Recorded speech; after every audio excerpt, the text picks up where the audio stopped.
It was supposed to be a quiet afternoon at Buckingham Palace, the kind of day where the air feels crisp, the guards stand stoic at their posts, and the royal routine unfolds like clockwork. No one could have imagined that in a matter of minutes, the serenity of the royal gates would be shattered, leaving the entire world gasping for breath, and one man lying on the ground, motionless. That man was Prince William. The footage that followed would circle the globe. But before it ever reached the screens of millions, there was one image that would haunt those who saw it first: Kate Middleton's trembling face as the news reached her live on television. The Duchess, ever composed, ever regal, suddenly became human in the most devastating way possible. Her lips parted as if to speak, but no words came. Her eyes glistened, and for a moment, it felt as though the entire United Kingdom was holding its breath with her. Before we continue, please hit the like button, subscribe to the channel, and turn on the notification bell for updates. Have you ever seen someone receive life-altering news in real time? Not behind closed doors, not through a phone call or a private message, but live, as cameras rolled, as the world watched, as their heart broke in front of you? That's what happened that day. And it all began with a protest that was never supposed to turn violent. The signs were simple at first: handwritten posters demanding reforms, chants echoing through the streets. For months, critics had accused the monarchy of being out of touch, of living in a bubble while ordinary citizens struggled with rising costs and political division. Yet few believed that anger would spill into the palace gates themselves. When it did, it wasn't because of politics alone. It was because of something deeper: a growing resentment, a belief that the royal institution had forgotten its people. And that belief turned into rage. Prince William wasn't meant to be there that afternoon. The original plan, palace insiders say, was for King Charles to greet a small group of veterans returning from a charity march. But when word of the nearby protest reached him, William, ever the protector, decided to accompany his father. It was meant to be a show of unity. Father and son, facing the people together. No one, not even his closest aides, knew that decision would soon define him as both a hero and a victim. Imagine this: a man who grew up with every comfort, every privilege, standing on the steps of the most famous palace in the world, not as a distant figure of authority, but as a shield, a human barrier between his father and a sea of chaos. He didn't hesitate. He didn't think twice. He simply stepped forward. The first moments of unrest were confusing: scattered shouts, flashes of light, the sound of metal clattering on cobblestones. Security began to tighten their circle, ushering King Charles toward the entrance. But William, tall and calm, raised his hand, signaling them to wait. Witnesses say he was trying to speak to the crowd, to diffuse tension, to remind them that the monarchy was listening. And then, in the blink of an eye, it happened. Something flew through the air, no one knows exactly what. Some say it was a bottle, others claim it was a piece of metal or a rock. All they know is that it was aimed at the king. And before the guards could react, William moved. One step, one breath, one moment that changed everything. He positioned himself between his father and the object. It struck him hard, with a sound that silenced the courtyard. For a second, there was confusion. People thought it was a stumble, a misstep. But then, William fell to his knees. His body crumpled. The heir to the throne collapsed before anyone could reach him. Inside the palace, radios crackled to life. Alarms blared. Security swarmed. Charles reportedly shouted his son's name, his voice cutting through the chaos. Not as a king, but as a father terrified for his child. The cameras caught only fragments: aides running, guards shouting, the king's face ashen with shock. And miles away, in a brightly lit television studio, Kate Middleton was about to learn what had happened, in front of millions. It was an ordinary interview, a charity segment, a discussion about mental health, about resilience, about hope. Ironically, that was the very topic she'd been speaking on when her world was about to fall apart. Halfway through the segment, a producer rushed in, whispering something to the anchor. The color drained from the anchor's face. She glanced toward Kate, then down at her notes. Viewers at home could feel something was wrong before anyone said a word. Then came the breaking headline: Prince William injured during palace protest. At first, Kate didn't react. She blinked once, twice, her mind refusing to process the words. Her hand instinctively reached for the small pendant around her neck. the one William had given her years ago. Then her voice broke the silence. "What do you mean injured?" she asked softly, almost to herself. The anchor hesitated. The cameras kept rolling. And in that moment, the Duchess's mask, the one she had so carefully maintained through years of royal scrutiny, began to crack. Millions watched as she tried to hold back tears, her hand trembling, her lips quivering. She looked off-screen, as if searching for someone to tell her it wasn't true. But there was no one. The studio fell silent. Even the cameras seemed unsure whether to keep recording. Have you ever seen Raw Grief Break Protocol? That was it. No titles, no rehearsed lines, no palace statement. Just a woman realizing her husband might be fighting for his life. That footage spread like wildfire. Within minutes, it was everywhere, on television, social media, phones across the world. People who had never cared about the royal family before suddenly felt connected, moved, shaken. Because it wasn't just about royalty anymore. It was about love, about sacrifice, about a man who risked everything for his father, and a woman watching her world collapse in real time. But what the public didn't know was that this wasn't just an accident. The chaos outside Buckingham Palace had been simmering for days, perhaps even planned. Security reports later revealed warnings, chatter about making a statement, about targeting symbols of privilege. Yet somehow, those warnings never reached the right hands in time. Or maybe they were ignored. Either way, the cost was now being counted in blood and fear. As William was rushed into the palace and then to the hospital, Charles followed, his motorcade speeding through London streets under heavy escort. Witnesses said the king looked shaken, clutching his rosary, whispering prayers under his breath. Those close to him say he blamed himself. He believed William had been hurt because of him, because he insisted on appearing at the event despite security concerns. It was supposed to be a simple appearance, a brief handshake with supporters. Instead, it became a nightmare that would haunt him for the rest of his reign. Meanwhile, back at the palace, aides scrambled to control the narrative. The royal press office went into lockdown. Phones rang nonstop. Every major news outlet demanded answers. Was the prince alive? Was he conscious? What exactly had happened? No one could say for sure. For hours, the palace refused to comment, fueling speculation and panic. Kate, having left the studio, was driven at high speed to St. Mary's Hospital. Cameras followed her car as it wove through traffic, escorted by police motorcycles. Inside, sources say she was silent, staring out the window, her hands clasped tightly in prayer. Not since the death of Princess Diana had the world seen such collective anxiety for a royal figure. It felt like history was repeating itself, like fate was playing a cruel trick on the next generation. When Kate arrived at the hospital, she was rushed through a private entrance. The press waited outside, flashbulbs popping in the night air. Inside, she found Charles pacing, pale and trembling. The king, once the picture of composure, now looked like a man broken by guilt and fear. And there, behind closed doors, the future of the monarchy lay unconscious. The prince who had been called the heart of modern royalty. Doctors worked tirelessly. The initial reports were conflicting: concussion, internal injury, loss of consciousness. No one knew how serious it truly was. But one thing was clear: William had taken the full force of the blow meant for his father. In that sterile hospital corridor, surrounded by guards and whispers, Kate collapsed into Charles's arms. For the first time, they weren't just monarch and consort, king and duchess. They were family, united by fear. And yet, even in that moment, the outside world refused to wait. News channels speculated. Social media erupted with theories.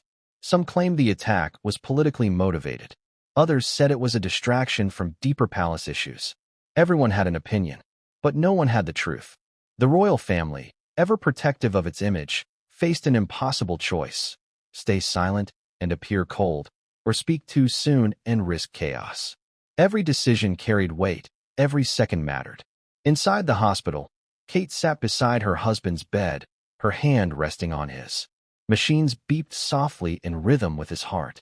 She whispered something only he could hear, a promise, perhaps, or a prayer. No one will ever know what she said that night. But witnesses remember her face, pale, determined, and filled with an unspoken vow. Because deep down, she knew this was more than a personal tragedy. It was a turning point for the monarchy. The image of a son protecting his father would echo across generations.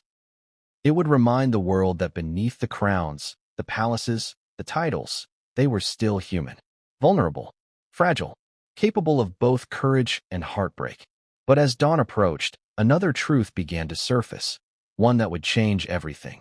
Reports emerged that the protest hadn't been spontaneous at all. There were whispers of inside information, of royal schedules leaked days earlier, of someone within the palace providing details of Charles's appearance. Suddenly, what seemed like a random act of chaos began to look like something far more calculated. And if that were true, then someone close to the throne might have blood on their hands. The world would soon learn that this story wasn't just about a protest gone wrong. It was about loyalty, betrayal, and a system built on secrets. And at the center of it all, a wounded prince, a terrified wife, and a father who realized that the price of the crown might have just become unbearable. Kate's live TV breakdown was just the beginning. What came next would test every bond within the royal family and reveal truths that none of them were prepared to face. But what came next would change everything, and no one saw it coming. It began quietly. The kind of protest that Londoners have grown used to, controlled, polite, choreographed by police lines and yellow-vested officers with megaphones. The morning sky above Buckingham Palace was a moody gray, clouds hanging low as if foreshadowing something darker. Tourists snapped selfies. Street vendors sold tea and miniature crowns. No one expected what was about to happen. It started with chance. A small group gathered across the palace gates holding signs about reform, accountability, and transparency. To onlookers, it felt ordinary, even routine. But beneath the noise, tension simmered. Something about the atmosphere was off, too organized, too perfectly timed. Some witnesses later said they saw unfamiliar faces weaving through the crowd, whispering instructions. Others claimed to see cars parked oddly close to the gates, engines idling. By noon, the crowd had doubled. Protesters pressed closer to the gates, their voices echoing through the mall. "Down with privilege," someone shouted.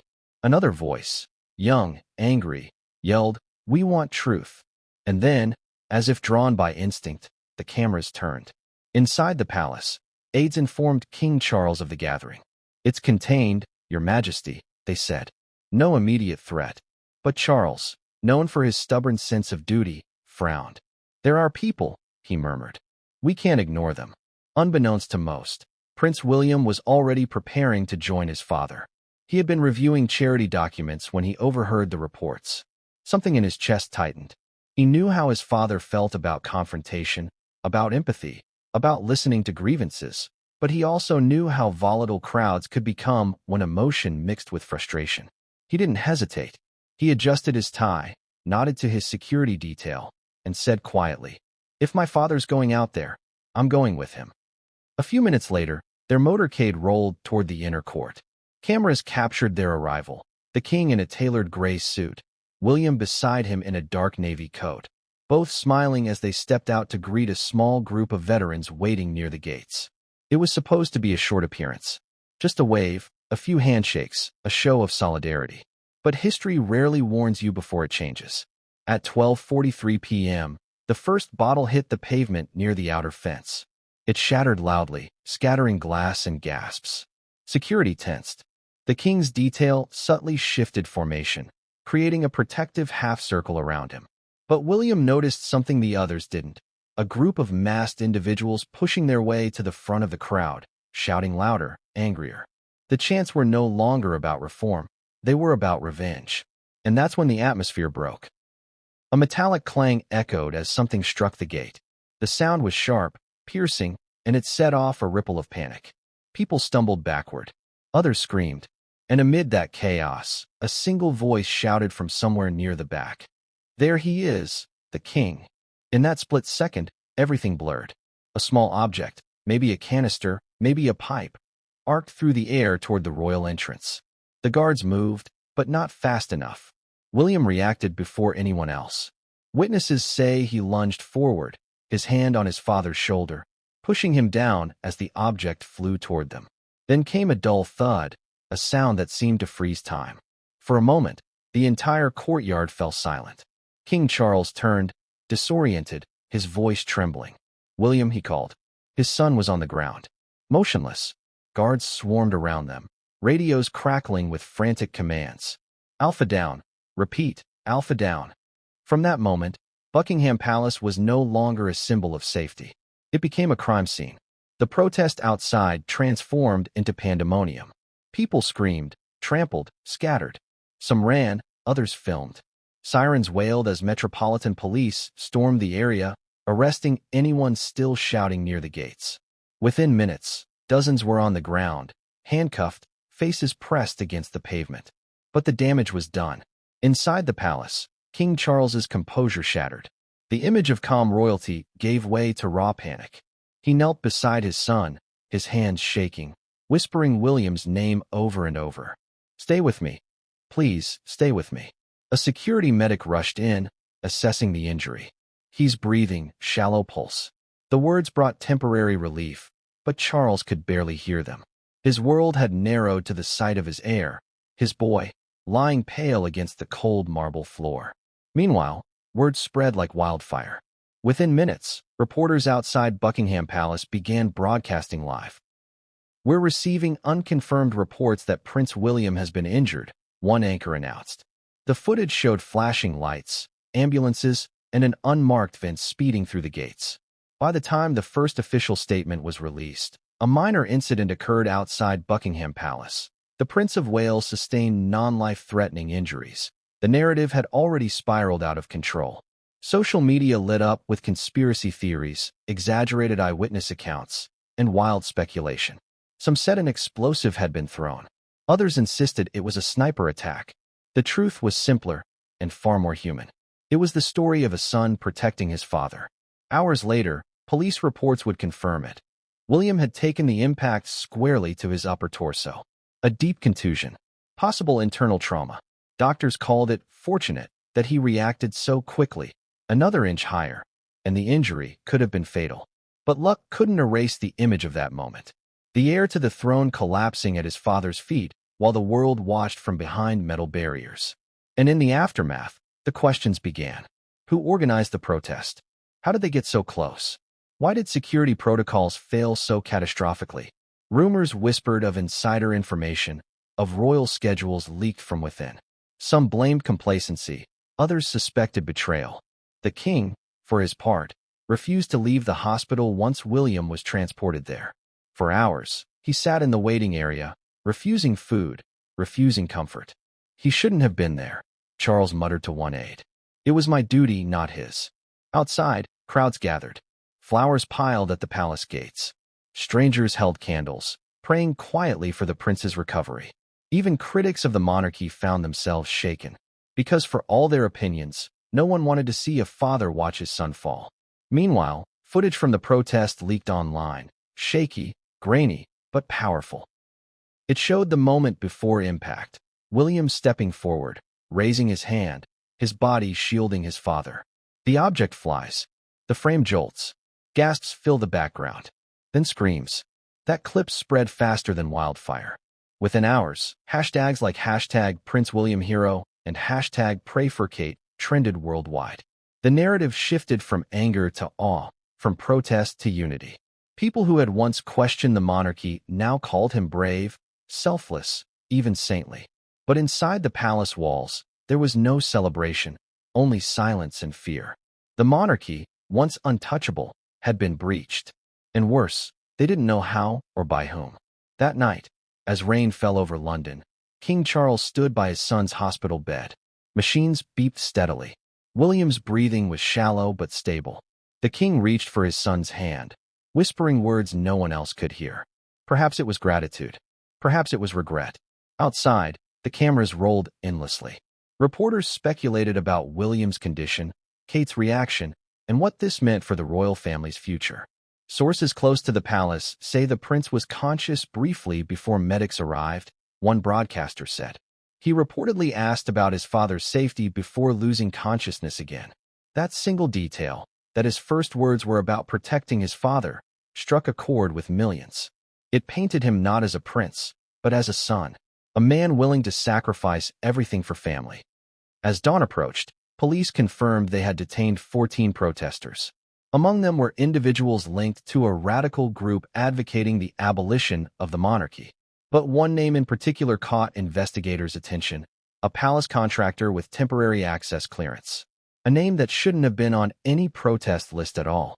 Inside Buckingham Palace, aides exchanged uneasy glances. Could the breach have been an inside job? And if so, who inside the palace had betrayed them? The king refused to speak publicly that night. He stayed by William's side, waiting for him to wake. The usually composed monarch looked aged beyond his years, his shoulders heavy with guilt. When Kate arrived later, escorted through a private entrance, the atmosphere in the hospital shifted. Reporters noted the moment she stepped out of the car, pale, red-eyed, clutching her coat around her.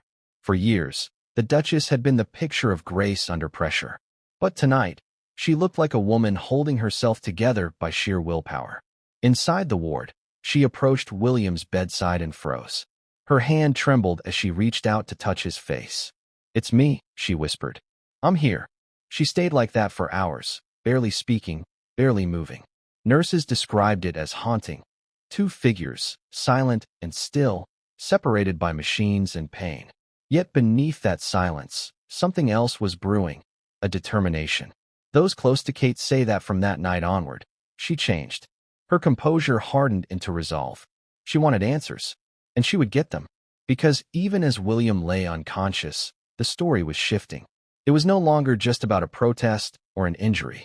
It was about something deeper, something that reached into the heart of the monarchy itself. And in the coming days, that truth would begin to unravel, one secret at a time.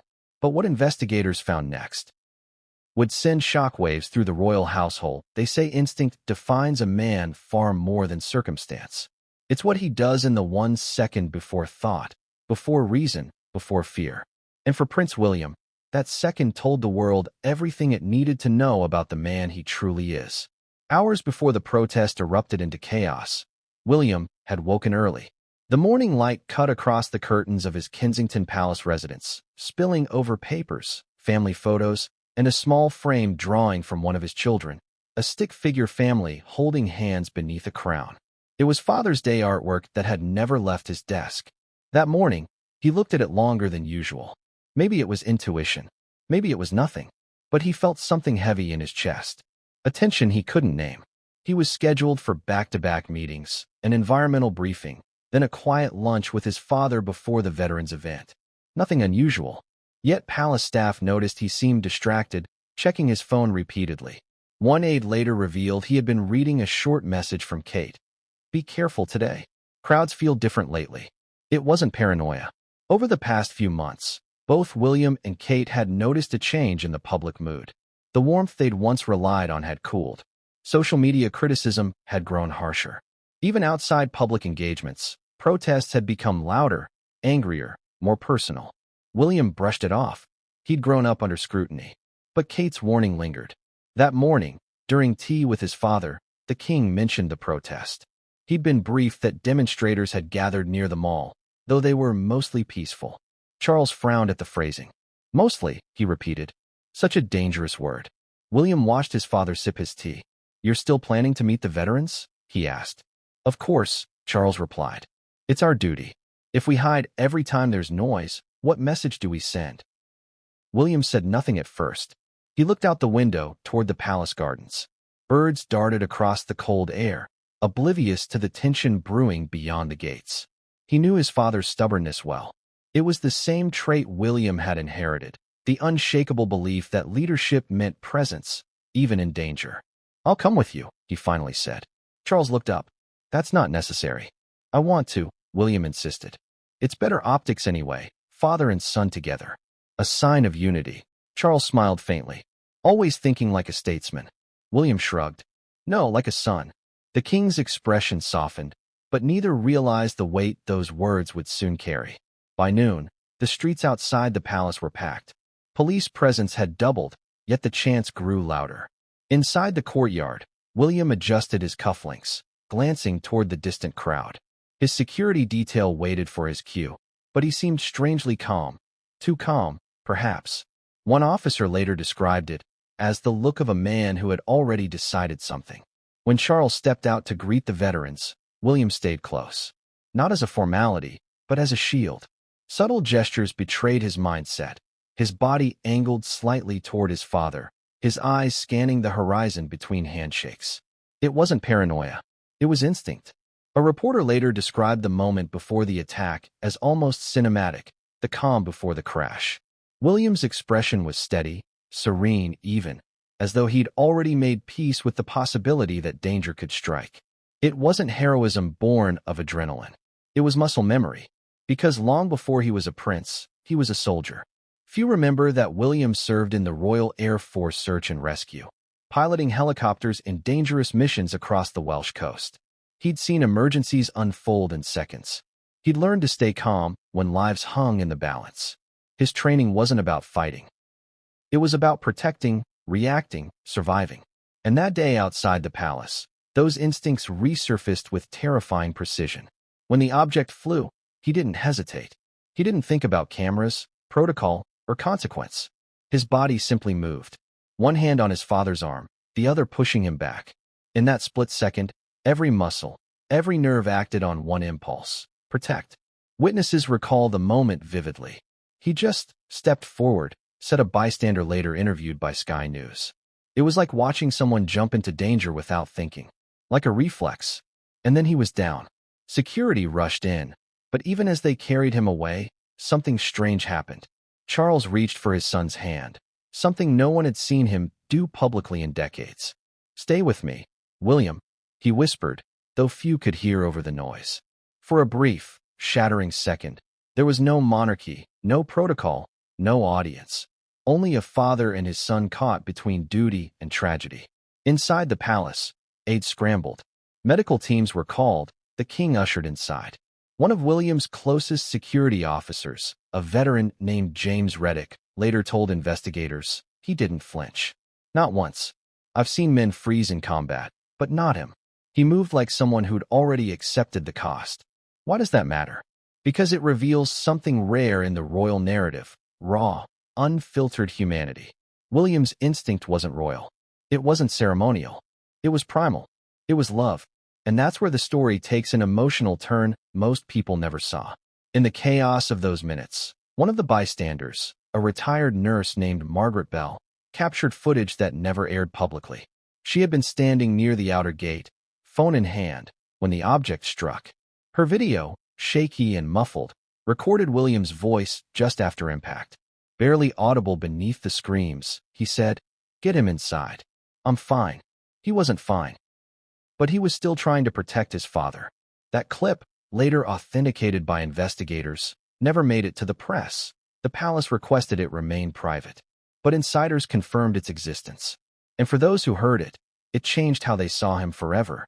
Meanwhile, as paramedics worked on William, Charles was ushered to safety. But safety meant nothing when your son was unconscious. The king demanded updates every minute. Is he breathing? Is he conscious? Where's Catherine? The questions came rapid, frantic. Staff who had served him for decades said they'd never seen him like that. His voice breaking, his composure gone. One aide quietly said, "He looked like he'd trade the crown just to see his son open his eyes." But while the king's pain was visible, William's instinct, that reflexive act of self-sacrifice, began to ripple beyond the palace walls. In homes across Britain, parents whispered to their children about bravery.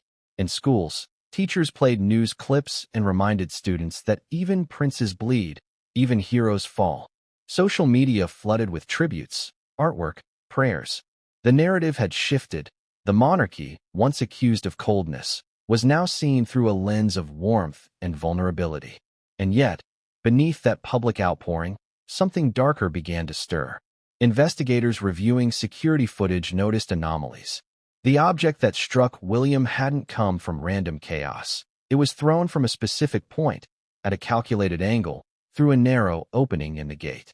Whoever did it wasn't reckless. They were precise. It suggested planning, knowledge, and possibly access. How could protesters know exactly when and where the king would appear? His schedule had been released internally only hours before. That meant someone close to the palace had leaked it. William's instinct to protect had saved his father, but it had also exposed something far more dangerous. Someone within their circle had betrayed them. But William didn't know that yet. As he lay in the hospital, unconscious, his family gathered in a tight circle of grief. Kate beside him, Charles pacing, aides whispering updates. The hospital corridor buzzed with tension, reporters waiting outside, cameras rolling. Inside that small room, time seemed frozen. At one point, Charles reportedly sat down beside Kate. "He's his mother's son," the king said quietly. "She'd have done the same." Kate nodded, tears sliding down her cheek. "Yes," she whispered. "He would always put others first." That was the truth of William's character, a man defined not by his title, but by his instinct. The same instinct that made him a soldier, a husband, a father, and now, a symbol of courage. But here's the question that haunted everyone after that day. Was it really instinct, or was it fate? Because when you trace William's life, this moment feels almost inevitable. From the loss of his mother, which forced him to grow up faster than any boy should, to his years in uniform, to his protective love for Kate and their children, every chapter of his life had been preparing him for that split second outside Buckingham Palace. Perhaps that's why the public responded so viscerally, because in his fall, they saw something pure. A man acting not for glory, not for cameras, but for love. But if instinct made him a hero, it also made him vulnerable. Because in saving his father, William had unknowingly stepped into a deeper storm, one filled with secrets, leaks, and rivalries that would soon tear through the palace walls like wildfire. And it all began when security officials replayed the footage frame by frame and noticed something that shouldn't have been there. A shadow moving before the chaos. A familiar face where none should have been. A palace staff member who'd been cleared hours before, now standing near the protest line. That discovery would ignite the biggest royal investigation in decades. But before the world learned that truth, another moment would grip the nation. Kate Middleton's live breakdown, caught in front of millions. Because while William's instinct had been to protect, Kate's instinct was about to be tested in the harshest way imaginable. And what she did next would redefine not just her role as Duchess, but her identity as a woman who loved beyond the bounds of royalty. But what came next would turn grief into global hysteria, and it would all unfold live, for the world to see that it was a second that lasted an eternity. A moment frozen in time that no one, not the king, not the palace guards, not the stunned bystanders, would ever forget. The crowd outside Buckingham Palace had reached a critical tipping point. Shouts had escalated into screams, signs waved frantically, and the air vibrated with tension. The protest, which began as a demonstration of dissent, had metastasized into chaos, each chant sharper than the last, each footstep heavier with intent. Prince William, standing just behind his father, watched it all unfold with the sharp, disciplined gaze of someone trained for emergencies. Years of RAF search and rescue, years of military discipline, had prepared him for danger. But this wasn't a training exercise. This was real life, flesh and blood, history, and family intertwined in one terrifying instant. He had already made the decision, unspoken, instinctual, to shield his father if necessary. His tall frame shifted subtly, positioning Charles slightly behind him. He scanned the crowd for anything unusual, anything out of place. And then he saw it. A glint, a flash, an object hurtling through the air. A canister, a bottle, a piece of metal, it didn't matter. What mattered was the trajectory, directly toward the king. The split second before impact is always surreal. Witnesses later described it as if the world slowed down, the sound of shattering glass and distant screams becoming a muted haze. Birds took flight overhead, startled by the sudden violence. Cameras outside the palace gates captured the flicker of movement. William stepping forward, a single hand reaching for his father, the other bracing for contact. Then came the strike. The object connected with William's upper torso with a sickening thud. Time seemed to stop. Guards froze in mid-step. Charles instinctively raised his hands, eyes wide in disbelief. The sound of impact echoed through the courtyard like a gunshot. For a moment, no one moved. And then chaos erupted. Security officers lunged forward, forming a protective barrier. Medics scrambled toward William, who had crumpled to his knees. Bystanders screamed, some fainted, others pulled out phones to capture the horror. The protest, once loud and angry, now became a cacophony of panic. The disciplined structure of the palace courtyard was obliterated. Inside that moment, every instinct William had developed over years of training took over. His body, even in pain, moved with precision. He shielded Charles, adjusting his position to absorb the impact further.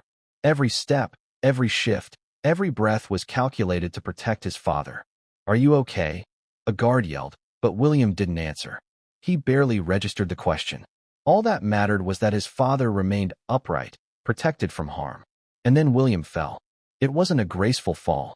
It wasn't cinematic or heroic in the way movies depict sacrifice. It was raw, unfiltered, brutal. His knees hit the marble floor. His body slumped forward. Guards grabbed him immediately, assessing for signs of consciousness. Charles reached down, voice breaking.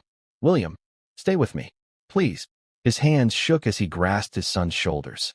"Talk to me, son." William's eyes fluttered briefly, then closed again. His breathing was shallow, uneven. A medic shouted, "He's stable, but we need to move him, now." The public cameras caught some of this. But even as millions watched live broadcasts, the full reality of what happened remained hidden.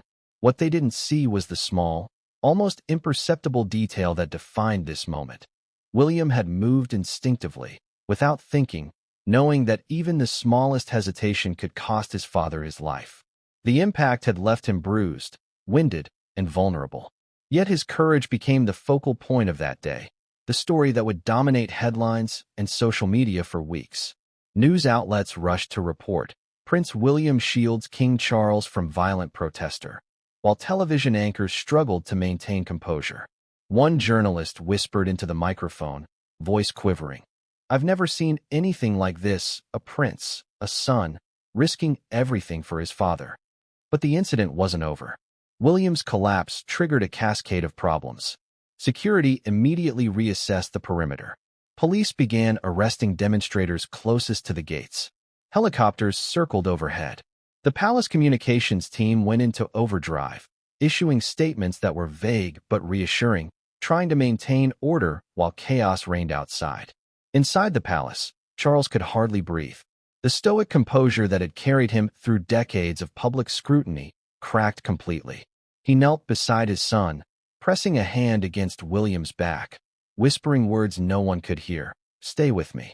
You can't leave me." It was one of those moments where time bends, where personal anguish becomes public spectacle. For those watching, the images on screens were shocking. For those inside, it was unbearable. Kate Middleton, unaware at the moment, would soon face her own unbearable reality live on television. Medical teams lifted William carefully, placing him on a stretcher. He remained partially conscious, murmuring softly, asking about his father. "Is he okay?" he whispered. Even in pain, his thoughts were of Charles, not himself. As he was carried through the palace corridors, staff members scrambled to keep the scene under control. Doors were locked, aides directed security, and a hush fell over the hospital waiting rooms. The cameras outside could see only flashes of white uniforms, the silhouettes of officers moving quickly, and a tense king walking behind. Meanwhile, the crowd outside continued to pulse with nervous energy. Some had no idea what they had just witnessed. Others realized the gravity of the moment. Social media exploded with amateur footage, adding layers of confusion and speculation. Was it an attack? Was it a protest gone wrong? Everyone had questions. Very few had answers. One of the most haunting images came later that day from a private recording obtained by palace investigators, a slow-motion capture of the precise moment of impact. In it, William's face is a mask of focus and determination, muscles tense, eyes locked on his father. The object strikes, and his body absorbs it fully, but his arms instinctively shield Charles further. The recording showed the human cost of instinct and training, and it haunted those who saw it. That single act defined a new narrative for the prince. For decades, William had been known as the composed, dutiful heir to the throne, often praised for his calm demeanor and charity work. But this was different. This was raw heroism, unplanned, uncalculated, and dangerously human. As the stretcher moved toward the waiting ambulance, a question emerged. Who had thrown the object, and how had they breached the palace security line? Investigators later confirmed that it wasn't random chaos. The trajectory, timing, and precision suggested forethought, perhaps even inside knowledge. The implications were chilling. William's instinct had saved the king, but it also revealed vulnerabilities within the palace itself. Someone had betrayed them, someone with access, knowledge, and intent. And yet, for all that danger, the first narrative to reach the public was simple: a prince protecting his father. Heroic, dramatic, awe-inspiring. But inside the palace, the full story was far more complicated. Because what came next would reveal that William's bravery was only the first domino to fall. The moment of impact was just the opening act in a day that would test every relationship, every protocol, and every secret the monarchy had hidden for decades. The king would later confess that seeing his son fall was worse than any threat he had faced in his long reign.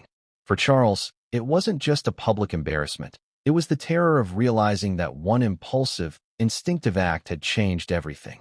And for William, who had acted without thought, instinct alone could not protect him from the consequences that would ripple through the palace walls and beyond. And as Kate Middleton would discover hours later, the moment of impact wasn't just a physical strike. It was the emotional earthquake that would forever alter her life, her role, and her understanding of what it meant to love someone under the unrelenting scrutiny of the public eye. But what happened in the next moments, the seconds after William fell, would shock the nation in ways no one could have predicted. The world was about to witness something it had never seen before, not in Buckingham Palace, not in British television history, not in any royal event. And it all began with a whisper, a hurried message, and the cameras that were already rolling. It was an ordinary live broadcast. Kate Middleton had been scheduled to appear on a morning talk show, discussing a new charity initiative focused on mental health and youth support. The studio was bright, lights angled perfectly, the host's voice calm and friendly. Kate sat poised, elegant in a pale blue dress, her hair perfectly coiffed. Her demeanor radiated warmth, empathy, composure, the same composure that millions of viewers had come to expect. But then everything changed in an instant. Behind the scenes, a producer leaned toward the anchor, whispering urgently. The camera remained live. Viewers at home didn't see the urgency in real time, only the slight shift in the anchor's expression, a flicker of confusion. And then came the first words. "We have breaking news from Buckingham Palace. Prince William has been injured." The studio fell into a peculiar silence. The word "injured" hung in the air, electric and jarring. Kate's eyes widened slightly, a subtle crease forming on her forehead. She opened her mouth, then closed it again, as if the words refused to come. I don't understand," she whispered, her voice steady for only a moment before the tremor began. The anchor, trained to maintain composure no matter what, struggled. His voice shook as he continued. "Reports are coming in, unconfirmed at this time, that Prince William was struck during a protest outside Buckingham Palace. Details are still emerging." Kate's hand went to her lap, fingers tightening against the fabric of her dress. Her breath hitched slightly, almost imperceptibly, yet millions of viewers sensed it immediately. They could feel her panic without needing to see the full story. It was in the subtle quiver of her voice, the blink that came too fast, the tension in her shoulders. "Is he alive?" she finally asked, the words coming out almost like a plea. The anchor hesitated. "He is being treated by medical professionals," he replied cautiously. "We do not have further details at this time." For Kate, that wasn't enough. Her mind raced. She remembered every recent conversation with William, the check-ins, the plans, the promises. She remembered the morning tea with Charles, the brief discussion about the protest. She thought of her children.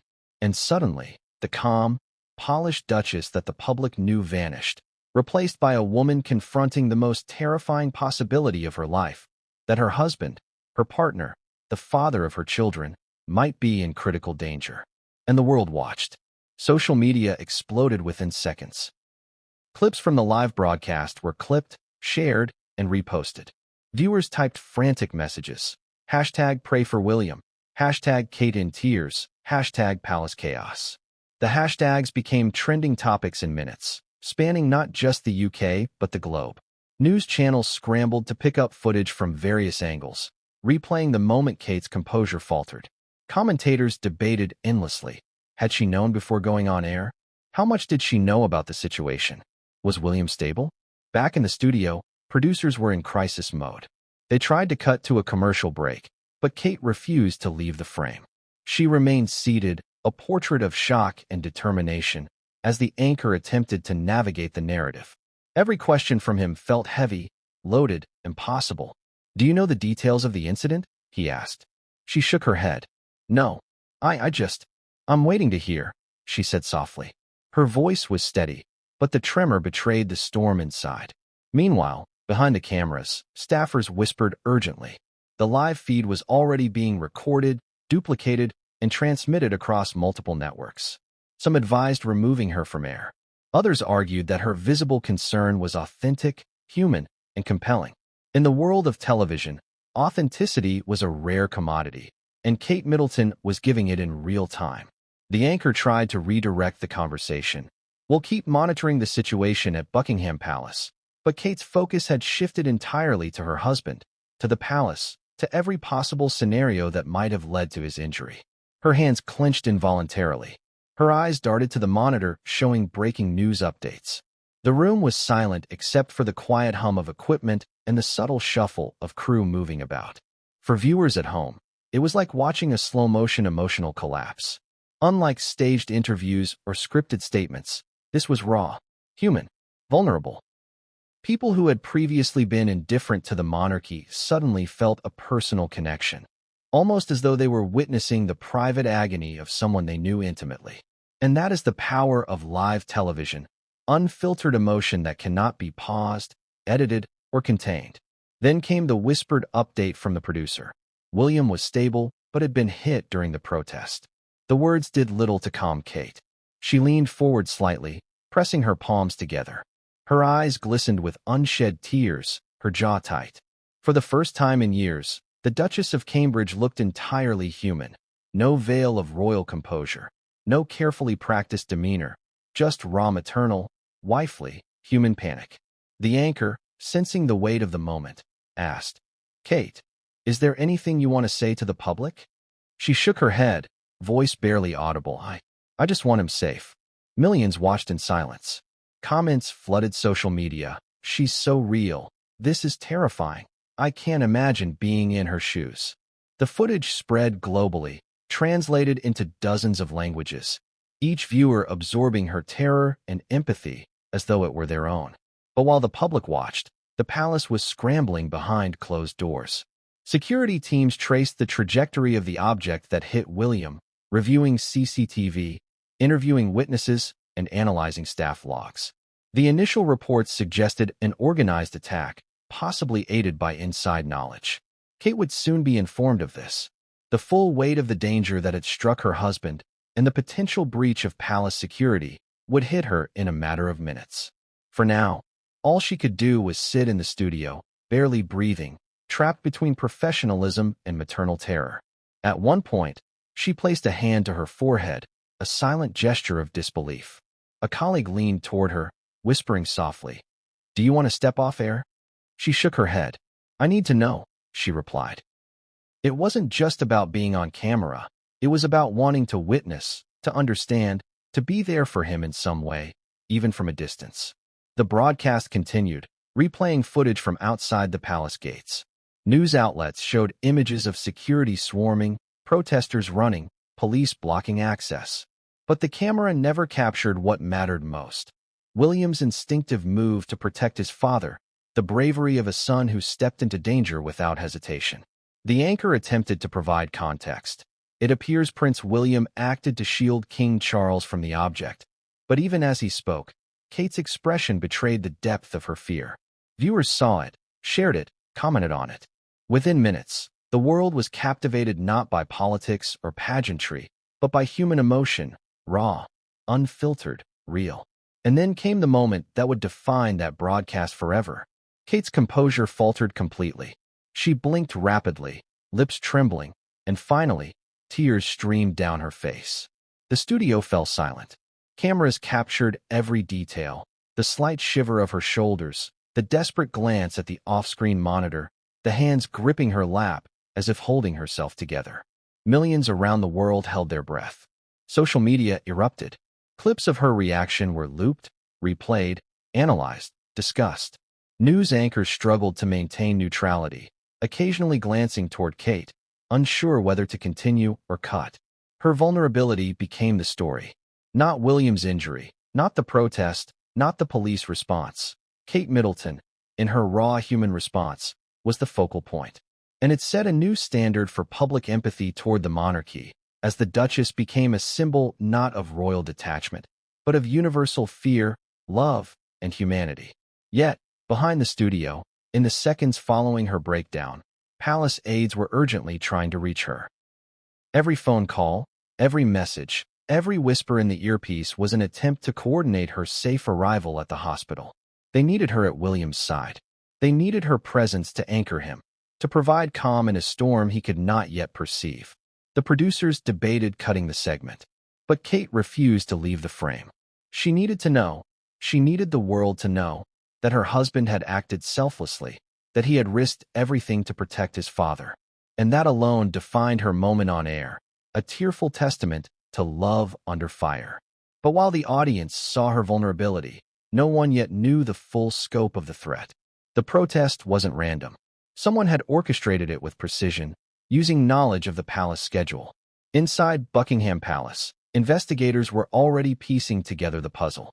The revelation would shock everyone involved, especially Kate, who would soon learn that the danger her husband faced wasn't just physical, it was deeply personal. And that revelation would strike her just moments after the broadcast ended, sending her into an emotional spiral that the cameras couldn't capture, one that would be felt across the world. Because this story was far from over. And the real truth about that day, the danger, the betrayal, and the courage, was still unfolding. But what came next would push Kate to her limits and change how the world saw not just the Duchess, but the monarchy itself. The moment the object struck Prince William, Buckingham Palace transformed. Its centuries-old halls, designed to project stability and control, suddenly became a theater of chaos. The quiet routine of ceremonial guards, polished floors, and curated elegance was shattered in an instant. Time seemed to warp. What had been order became panic. What had been security became uncertainty. Inside, aides scrambled. Radios crackled incessantly. Doors were opened and slammed shut. The Queen's private secretary, traditionally a model of calm efficiency, ran breathless through the corridors, barking orders over the din of alarms and shouted instructions. Medical team now. Secure the perimeter. Where's the Duke's car? He needs extraction immediately. King Charles himself, ever measured and deliberate, was unrecognizable. Witnesses described him as frantic, pacing, hands clasped tightly, muttering under his breath. He had been trained, for decades, to manage emergencies with calm precision. But the image of his eldest son falling to the ground before his eyes had stripped him of that composure. For the first time in years, the weight of fatherhood overwhelmed the weight of the crown. Staff members later admitted to investigators that they had never seen Charles like this. His voice, usually steady and commanding, was cracked with fear and panic. "William, stay with me.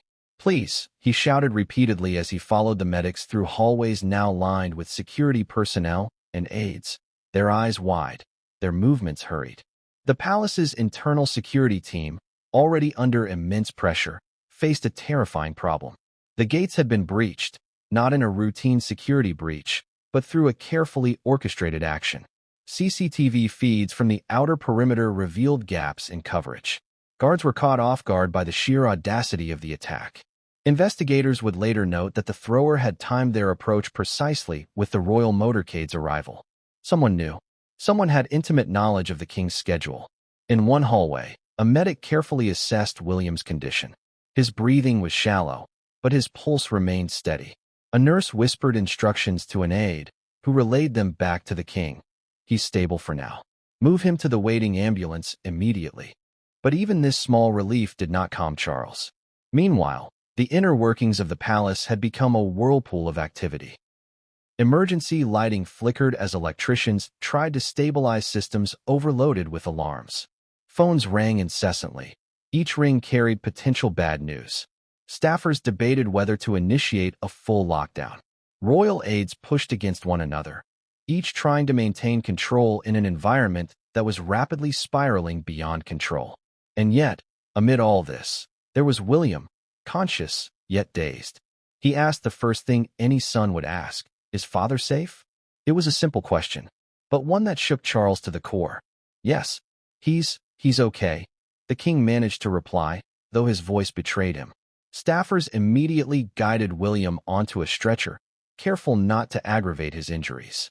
The young prince, even in this state, tried to adjust himself to ensure his father's safety. This instinctive focus on protecting others, even while in danger, was remarkable. Witnesses later described it as a calm in the eye of a storm, even as chaos surrounded him. For William, the instinct to shield and safeguard overrode his pain. Aide after aide, staffer after staffer, moved in unison, forming a human chain to escort William to the inner courtyard, where the ambulance awaited. Outside, the protest continued in fractured waves, unaware of the full magnitude of the injuries inside. The palace, meanwhile, became a labyrinth of fear. Every footstep echoed. Every shouted order cut through the tense air. Kate Middleton, still en route to the palace, would soon enter this whirlwind. Her car weaved through London streets under heavy escort. Police vehicles flanked her on all sides, sirens piercing the early afternoon air. She remained silent, staring out the window, fingers gripping the seat, her mind racing. What she didn't know was just how close she was to the epicenter of the palace chaos. Inside, Charles remained vigilant. His aides updated him continuously. Ambulance arriving in 60 seconds. Security perimeter is intact. All entrances secured. But none of it mattered to the king. Nothing could take his mind off his son's injuries. The usually methodical monarch paced in circles, hands pressed over his heart, muttering fragments of prayers, fragments of commands, trying to maintain a semblance of order while internally crumbling. The palace's control rooms were inundated with information. Security cameras from every wing, every hallway, every courtyard were being monitored in real time. Analysts cross-checked movements. Guards reported anomalies. Unfamiliar faces, unauthorized approaches, unusual timing. It became clear that the breach was not accidental. Someone had deliberately compromised security, an unsettling realization that heightened the anxiety inside the palace walls. And yet, even as investigators pieced together the threat, William's immediate safety remained the top priority. Paramedics worked quickly, assessing his vitals. A deep contusion was confirmed, with no internal bleeding detected, but the impact had taken a toll. His pulse remained elevated, his breathing shallow. The hospital team prepared for rapid transport, moving him through corridors lined with officers and aides. Charles remained by his side every step of the way. Witnesses later described him as a man transformed by fear, pacing beside the stretcher, whispering words of reassurance to a son too weak to respond. His mind raced, replaying every decision he had made, every precaution he had taken, questioning them all. Could this have been prevented? Should William have stayed back? These questions gnawed at him relentlessly. As the ambulance doors opened, the palace's inner turmoil did not subside. Staff remained on high alert. Every corridor, every room, every exit was monitored. Security officers scanned for potential follow-up attacks. Investigators coordinated with local authorities, cross-referencing witness statements, CCTV, and timing logs. It was a complex web of fear and anticipation. Meanwhile, the news outside reached fever pitch. Social media lit up with frantic speculation. Live reporters broadcast updates in near real time, often without confirmation. Rumors of William's condition, of potential threats to Charles, and of the identity of the protesters flooded every channel. Inside the palace, however, reality was far more immediate and terrifying than speculation. The king, aides, and medical staff navigated a constant stream of decisions: which doors to lock, which corridors to clear, which protocols to invoke. Every choice carried weight, not just for the safety of the royals, but for the reputation and security of the monarchy itself. And yet, amid all this chaos, William's bravery and instinctive protection of his father remained the central focus. Staff who had witnessed it all described the scene as pure heroism in motion, a young man placing himself in danger, without thought, without hesitation, fully aware that the stakes were life and death. For Charles, there was one lingering fear that overshadowed all others. What if this had been more than a spontaneous act? What if it had been orchestrated from within? That possibility alone made every corridor, every hallway, every decision feel like a test he had never anticipated. And as Kate arrived moments later, escorted into the palace under heavy guard, the tension reached its peak. She had seen the flashes on television, heard the rumors, felt the panic, but nothing could prepare her for the reality inside. Because inside Buckingham Palace that day, order was gone. Fear was omnipresent, and the true scale of the threat, both external and internal, had yet to be revealed. What Kate would encounter in the next moments, the controlled chaos, the hurried medics, the trembling aides, the terrified king, would push her to the edge. And it would mark the beginning of an emotional ordeal that the cameras outside could barely capture.